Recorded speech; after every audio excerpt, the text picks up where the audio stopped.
வணக்கம். Welcome to Kokila's little world. நம்ம இன்றைக்கி என்ன பார்க்க போகிறோன்னா, ரொம்ப ஈஸியாக செய்யக்கூடிய வெஜிடபிள் கட்லெட் தான் பார்க்க போகிறோம்.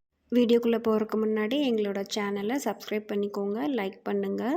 அதுக்கு நான் 4 உருளைக்கிழங்கு எடுத்திருக்கேன். உருளைக்கிழங்குல மண் அதிகமாக இருக்கிறதுனால கழுவுறேன். நீங்களும் உருளைக்கிழங்க நல்லா தண்ணியில் கழுவிக்கோங்க. ஏன்னா பெரும்பாலும் உருளைக்கிழங்குல மண் இருக்கும். ஸோ அதை நல்லா க்ளீன் பண்ணி எடுத்துக்கோங்க. இப்போ 4 உருளைக்கிழங்கு கழுவி எடுத்து வச்சுருக்கேன். இப்போது அதை கட் பண்ணிக்கிறேன். கட் பண்ணி தான் குக்கரில் வேக வைக்க போகிறேன். பெரும்பாலும் கட் பண்ணால் சீக்கிரமாக வெந்துடும். அதனால் 2ஆக கட் பண்ணிக்கிறேன் உருளைக்கிழங்க. அதை குக்கரில் போட்டு அது கூட தேவையான அளவு தண்ணி ஊற்றி தேவையான அளவு உப்பு இதிலையே போட்டுக்கிறேன். இன்கேஸ் உப்பு பத்தலை அப்படின்னா நீங்கள் கட்லெட்டை ரெடி பண்ணும்போது கொஞ்சம் உப்பு சேர்த்துக்கலாம். இப்போ போதுமான அளவு உப்பு சேர்த்துக்கோங்க. உப்பு சேர்த்து நான் 3 விசில் வைக்கிறேன். 3 விசில் வச்சு ஆற வச்சுக்கலாம் உருளைக்கிழங்க. அது கூட நான் இப்போ கேரட் மட்டும்தான் போடுறேன். இப்போ ஒரு பெரிய ஆனியன் எடுத்துக்கிறேன். உங்களுக்கு சின்னதாக இருந்தால் நீங்கள் தேவையான அளவு எடுத்துக்கலாம், 2 எடுத்துக்கலாம். இப்போ நான் பெரிய ஒரு ஆனியனை பொடி பொடியாக கட் பண்ணி வச்சுருக்கேன். அதை கட்டரில் தான் கட் பண்ணியிருக்கேன். அது கூட டேஸ்ட்டுக்காக ஒரே ஒரு தக்காளி ஆட் பண்ணுறேன். உங்களுக்கு பிடிச்சா நீங்கள் ஆட் பண்ணிக்கலாம், இல்லைன்னா விட்டுறலாம். இப்போது நல்லா வேக வச்ச கேரட்டையும் நல்லா கட் பண்ணி வச்சுருக்கேன். இப்போது உருளைக்கிழங்க தோல் உரித்து வச்சுருக்கேன். ஆறுனதுக்கப்புறமா ஆறுனா தான் தோல் நல்லா வரும். இப்போது உருளைக்கிழங்க மசித்து வெங்காயம் கட் பண்ணது, தக்காளி, கேரட்டு எல்லாத்துக்கூடையும் உருளைக்கிழங்கு எல்லாத்தையும் சேர்த்து நம்ம நல்லா கலக்க போகிறோம். இதில் உங்களுக்கு தேவையான அளவு மஞ்சத்தூள் போடுங்க. 1 ஸ்பூன் போட்டால் போதும். காரத்துக்கு உங்களுக்கு மிளகாத்தூள் போட்டுக்கலாம். அதுக்கப்புறமா கொஞ்சம் தனியாத்தூள் இல்லைன்னா கறி மசாலா தூள் போடலாம் டேஸ்ட்டுக்காக. இது எல்லாத்தையும் போட்டு நல்லா பிசைங்க. நல்லா பிசைஞ்சு எல்லாமே ஒன்றா வர மாதிரி நல்லா பிசைஞ்சு வச்சுக்கோங்க. அப்போ தான் டேஸ்ட்டு நல்லாயிருக்கும். நல்லா சப்பாத்தி மாவு பிசைகிற ரேஞ்சுக்கு எல்லாத்தையும் ஒன்றா கலந்து பிசைஞ்சு வச்சுக்கோங்க. பிசைஞ்சதுக்கப்புறமா தான் நம்ம அடுத்து கட்லெட்டை எப்படி ரெடி பண்ணுறது, அடுத்த ப்ராசஸ் என்னன்னு பார்க்க போகிறோம். இப்போது பிசைஞ்சது ஃபுல்லாக ரெடி ஆயிடுச்சு. இது ஒரு பக்கமாக இருக்கட்டும். அடுத்த ஸ்டெப் என்ன அப்படின்னு சொன்னால், நம்ம ப்ரெட் கிராம்ஸ் நல்லா இந்த கட்லெட் மேலே ஒட்டுறதுக்காக முட்டையை ஒரு பவுலில் ஊற்றுக்க போகிறோம். இந்த முட்டை எதுக்காகனா, இதுலேயும் கார்ன்ஃப்ளவர் மாவுலேயும் டிப் பண்ணி எடுக்கும்போது தான் அந்த ப்ரெட் கிராம்ஸ் நல்லா அதில் ஒட்டிக்கும். அப்போ தான் மொறுமொறுப்பு தன்மை அதிகமாக இருக்கும்.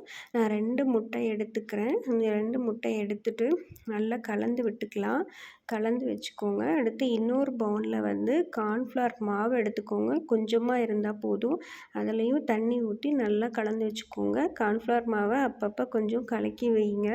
அப்போ தான் அது தண்ணி மாதிரி இருக்கும். இல்லைன்னா கார்ன்ஃப்ளவர் மாவு எல்லாமே கீழே போய் ரொம்ப கெட்டியாக இருக்கும். நான் இப்போ முட்டையை நல்லா கலந்துட்டேன். எதுவுமே போடணுன்னு அவசியம் இல்லை. அதை அப்படியே ஸ்பூன் வச்சு நல்லா கலந்துக்கோங்க. கார்ன்ஃப்ளவர் மாவையும் கலந்துக்கோங்க. அடுத்து 5 ப்ரெட் எடுத்திருக்கேன் ஸ்லைஸு. இதை மிக்சியில் போட்டு ப்ரெட் கிராம்ஸ் ரெடி பண்ணிக்கலாம். ரொம்ப நேரம் நீங்கள் மிக்சியில் போட்டு அரைக்கணும்னு இல்லை. ஓரளவுக்கு நீங்கள் அரைச்சாலே போதும், ப்ரெட் கிராம்ஸ் ரெடி ஆயிரும். இப்போ பாருங்கள், உதிரி உதிரியாக ப்ரெட் கிராம்ஸ் ரெடி ஆயிடுச்சு. இதுதான் நம்மளோட கட்லெட் மேலே நல்லா ஒட்டிட்டு அதுக்கு உண்டான கிறிஸ்பியான ஒரு தன்மையை இந்த ப்ரெட் கிராம்ஸ் தான் கொடுக்கும்.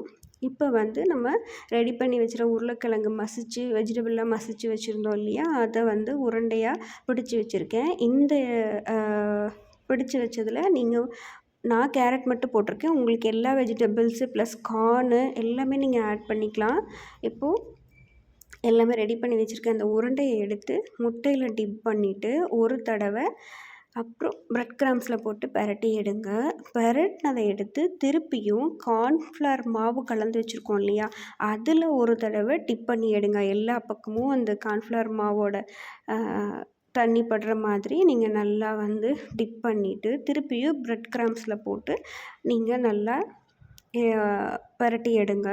அந்த ப்ரெட் கிராம்ஸ் எவ்வளோ இருக்கோ அவ்வளோ மொறுமொறுப்பு தன்மை இருக்கும். உங்களுக்கு கிறிஸ்பியாக இருக்கும். ஸோ உங்களுக்கு என்ன ஷேப் வேணுமோ நீங்கள் அதை பிடிச்சிக்கலாம். உருண்டையாக வேணுமா, இல்லை கொழுக்கட்டை இதில் வேணுமா, இல்லை கடையில் விற்கிற கட்லெட் மாதிரி ரவுண்ட் ஷேப்பில் வேணுமா, எப்படி வேணுமோ நீங்கள் உங்களோட விருப்பத்துக்கு தகுந்த மாதிரி அந்த ஷேப்பில் நீங்கள் ரெடி பண்ணிக்கலாம். இப்போ நான் ஒரே ஒரு கட்லெட் உங்களுக்கு போட்டு காமிக்கிறேன்.